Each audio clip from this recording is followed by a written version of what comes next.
93 FM. 93 FM. Radio. Bonjour. Chaque fois lorsqu'il y a manifestation de contestation de l'ordre établi en Afrique, c'est toujours la répression.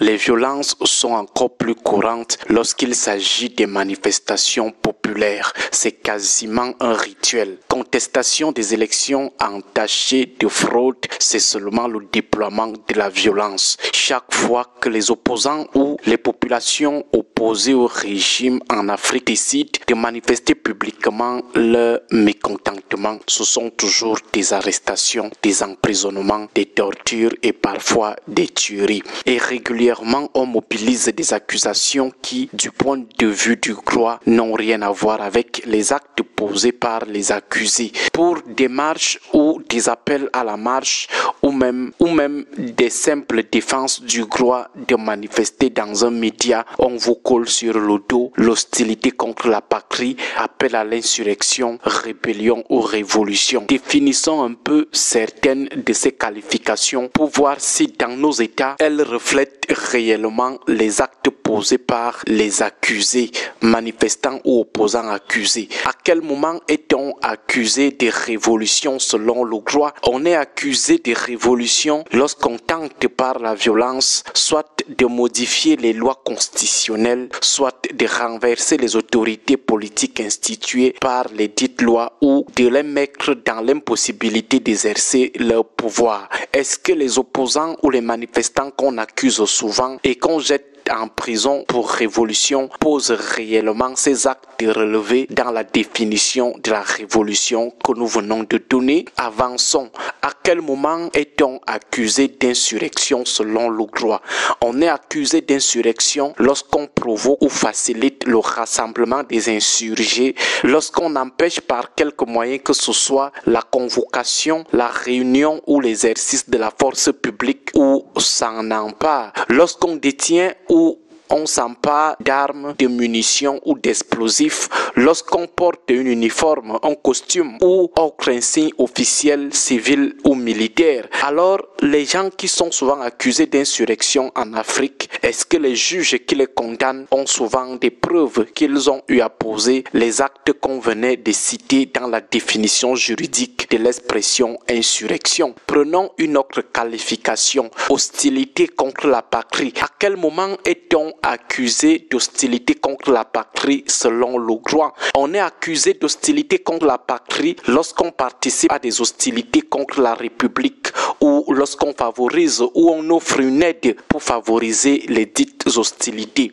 Les opposants qui sont souvent jetés en prison avec pour motif hostilité contre la patrie, est-ce que ces gens sont arrêtés suite à des actes pour détruire la République? En passant, s'opposer à un adversaire politique, par ailleurs président, ou à un clan au pouvoir, ce n'est pas une opposition à la République.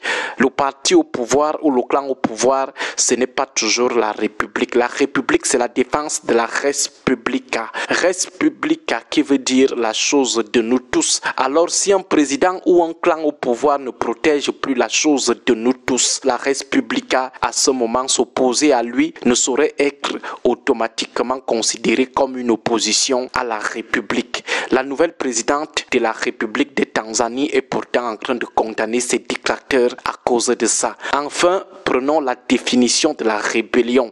À quel moment est-on accusé de rébellion? On est accusé de rébellion lorsque, par quelque moyen que ce soit, on incite à résister à l'application des lois, règlements légitimes de l'autorité publique, lorsque par des violences ou voies de fait, on empêche quiconque d'agir pour l'exécution des lois, des règlements ou ordres légitimes de l'autorité publique. On insiste bien sur le mot légitime, c'est-à-dire les lois légitimes, des règlements légitimes, des ordres légitimes. Est-ce que les gens qu'on jette souvent en prison dans nos États d'Afrique ont souvent réellement posé des actes dans le sens de la définition de l'expression rébellion? C'est quoi finalement une manifestation publique sans risque d'être qualifiée de rébellion, de révolution, d'hostilité contre contre la patrie ou d'insurrection.